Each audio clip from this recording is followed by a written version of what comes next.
Tagore school बावड़ी की online class में आप सभी का फिर से स्वागत है। सभी स्टूडेंट्स को गुड मॉर्निंग।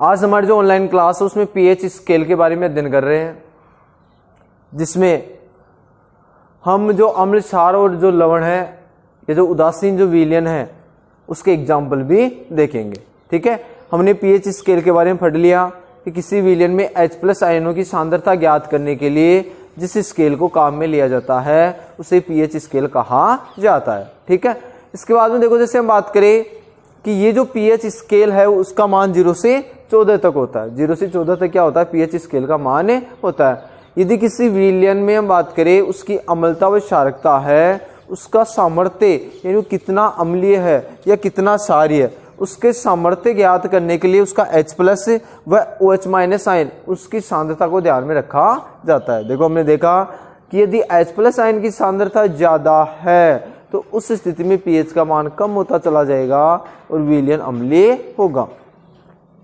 और यदि OH- आयन की सांद्रता ज्यादा है तो उस स्थिति में क्या होगा? पीएच का मान बढ़ता चला जाएगा और वह विलयन क्या हो जाएगा? क्षारीय हो जाएगा। ठीक है, तो इसके बाद हम क्या लिखेंगे कि अम्लों तथा क्षारों की सामर्थ्य विलयन में उपस्थित H+ व OH आयनों की सांद्रता पर निर्भर करती है। ये चीज हमें लिखनी है। इसके बाद में लाइन चेंज करके जो हमने स्केल बना लिया था उसके बाद में तो हम लिखेंगे अम्लों व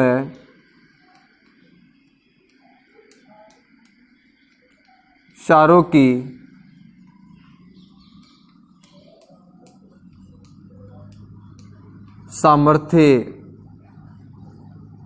सामर्थ्य का मतलब है कि वो कितना अम्लीय है या कितना क्षारीय है। अम्ल व क्षारों की जो सामर्थ्य है वह विलयन में उपस्थित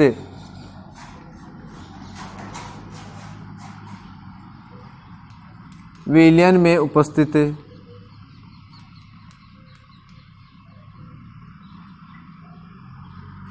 H+ एवं यानी हाइड्रोजन आयन एवं OH- यानी OH- आयन को कौन सा बोलते हैं? Hydroxyl ion. आयनों की सांद्रता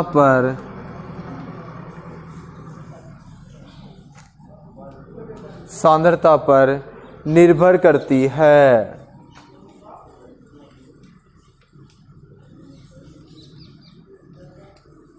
सांद्रता पर निर्भर करती है। ठीक है, अब देखो, इसके बाद में यदि हम बात करें कि यदि आयनों की सांद्रता H+ आयनों की सांद्रता अधिक है तो वह क्या होगा? प्रबल अम्ल होगा। इसके बाद में क्या लिखेंगे कि हाइड्रोजन आयनों की सांद्रता यदि अधिक होती है, यानी हाइड्रोजन आयनों की सांद्रता अधिक सांद्रता प्रबल अम्ल तथा हाइड्रोक्सिल आयनों की अधिक सांद्रता प्रबल क्षार को दर्शाती है। तो इसके बाद में क्या लिखेंगे?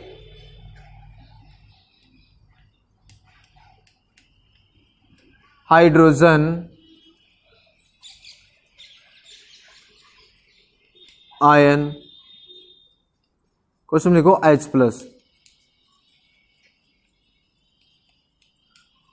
की अधिक सांद्रता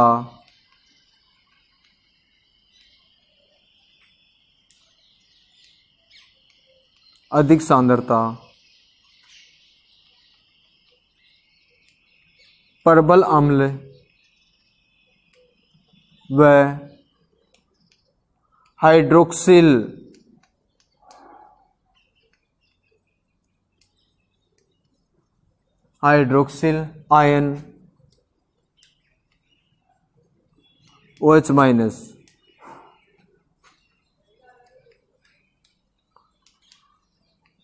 OH- की अधिक सांद्रता प्रबल क्षार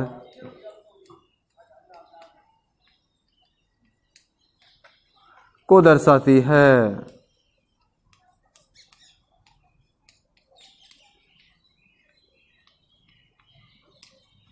ठीक है, अब देखो, जैसे हम बात करें कि कुछ जो विलयन है उसका हम क्या देखेंगे? कुछ जो विलयन है उसका क्या देखेंगे? पीएच प्रास से देखेंगे कि पीएच का मान कितना होता है। देखो, जैसे हम बात करें पहले वो 0 से क्या लिखेंगे?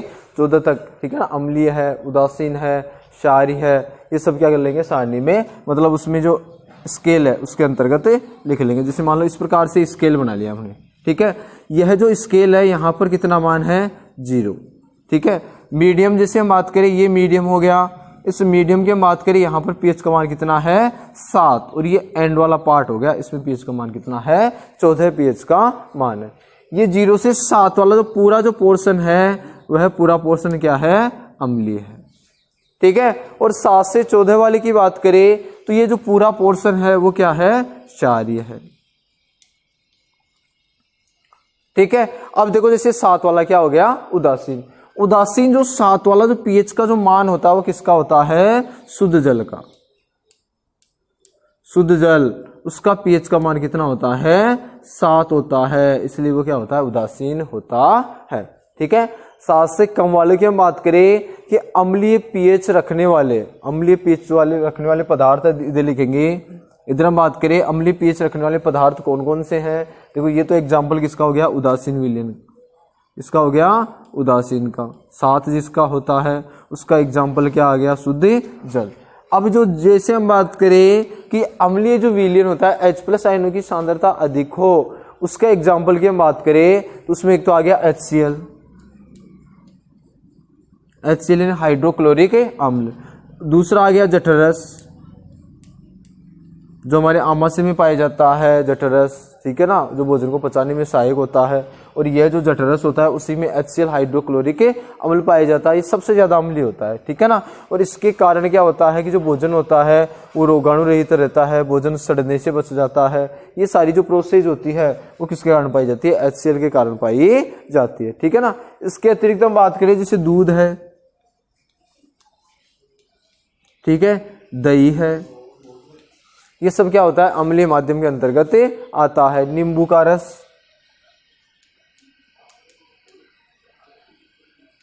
नींबू का रस, ठीक है, ये भी क्या होता है अम्लीय माध्यम के अंतर्गत आता है। इसके अतिरिक्त हम बात करें जैसे टमाटर का रस है, ठीक है ना, टमाटर संतरा आदि सब क्या होते हैं अम्लीय माध्यम में होते हैं। टमाटर संतरा, ठीक है ना। जैसे हम बात करें संतरा है, नींबू है, ये सिट्रस कुल के पादप होते हैं, इनमें क्या पाया जाता है सिट्रिक अम्ल पाया जाता है, ठीक है। दूध व दही है उसमें लैक्टिक अम्ल पाया जाता है।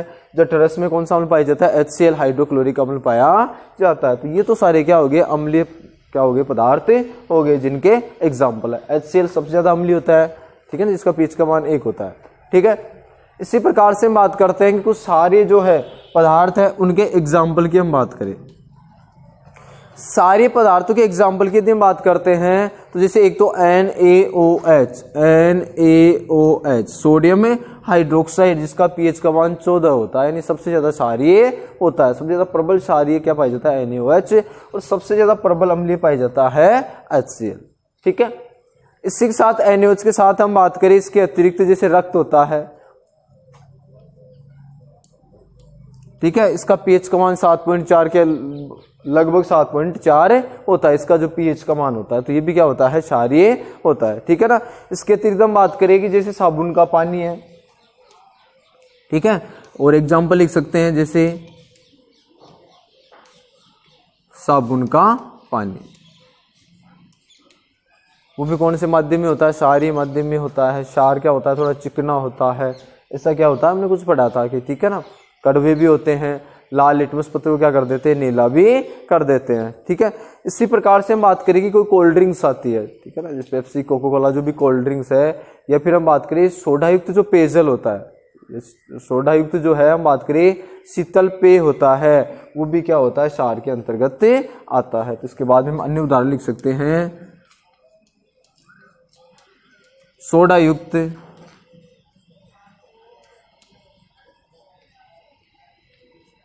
शीतल पेय, ठीक है। इसी के साथ साथ हम बात करें milk of magnesia, milk of magnesia जिसका उपयोग अपच की स्थिति में काम में लिया जाता है, तो हम दूसरा लिख सकते हैं मिल्क ऑफ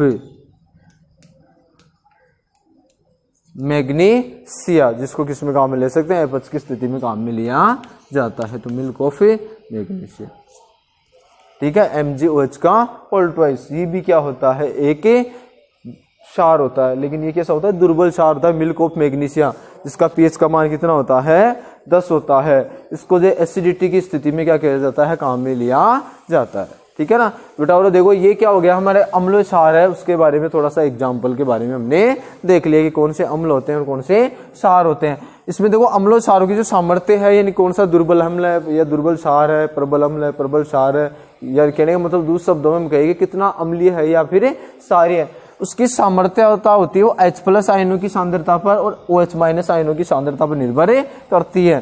ठीक है ना। यदि H+ आयनों की सांद्रता अधिक है तो वो प्रबल अम्लीय होगा, पीएच का मान कम होगा। यदि OH- आयनों की सांद्रता अधिक है तो वो प्रबल क्या होगा, क्षारीय होगा और पीएच का मान अधिक हो जाएगा। हाइड्रोजन आयनों की अधिक सांद्रता प्रबल अम्ल को और हाइड्रोक्सिल आयन की अधिक सांद्रता किसको निर्मित करती है, प्रबल क्षार को दर्शाती है। ये क्या हो गया, कुछ इसके एग्जाम्पल हो गए, HCl है, जठरस है, दूध, दही है, नींबू का रस, टमाटर और संतरा। ये सारी जो खट्टी चीजें हम बात करें, ठीक है, ये यहाँ तक हम बात करें, ये जो हम पढ़ रहे हैं ये सारे दुर्बल अम्ल होते हैं। ठीक है ना। नींबू का रस होता है, नींबू में जैसे टार्ट्रिक अम्ल पाया जाता है।